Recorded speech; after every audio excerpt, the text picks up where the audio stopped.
Vijay sir, நீங்க ஆட்சிக்கு வந்து இன்னையோட 35 நாள் ஆச்சு. நீங்க இது வரைக்கும் என்ன பண்ணிருக்கீங்க?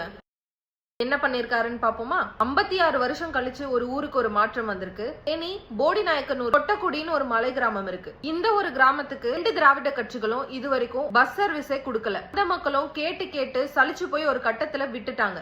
பஸ் இல்ல, தினமும் 2 கிலோமீட்டர் நடந்து போக வேண்டியதா இருக்கு.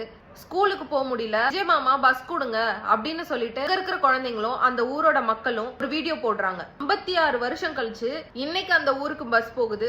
அந்த ஊர் மக்கள் பஸ்ஸுக்கு மாலை போட்டு ஆரத்தி எடுத்து வரவேற்கிறாங்க. இதே மாதிரி கோயம்புத்தூர்ல அண்ணா நகருங்கிற ஒரு பகுதியில 21, 21B இந்த 2 பஸ்ஸுமே நிறுத்திருக்காங்க. சரி, எதுக்காக நிறுத்திருக்காங்கன்னு பார்த்தா, அங்க இருக்கிற majority of the people Dalit. நகர்ல மட்டும் 300க்கும் மேற்பட்ட தலித் குடும்பங்கள் இருக்காங்க. அங்க இருக்க ஆதிக்க சாதியை சேர்ந்த மக்கள் ஃபுல்லா பஸ்ஸுமே இவங்களே ஆக்குபை பண்ணிக்கிறாங்க, நாங்க நின்னுட்டு போக வேண்டியதா இருக்கு அப்படின்னு சொல்லிட்டு குற்றச்சாட்டு வச்ச ஒரே காரணத்துக்காக 15 வருஷமா அண்ணா நகருக்கு பஸ்ஸே விடல. சாதிய பிரச்சனை, நவீன தீண்டாமை, இந்த மாதிரி பிரச்சனைகளால இந்த 15 வருஷமா அந்த ஊருக்கு போகாத பஸ் இன்னைக்கு இந்த ஆட்சியில போகுது. அந்த ஊர் மக்கள் இந்த பஸ் வந்த விஷயத்த ஸ்வீட் கொடுத்து கொண்டாடிட்டு இருக்காங்க. 35 நாள் ஆச்சு. இதெல்லாம் மாற்றமா இல்லையா?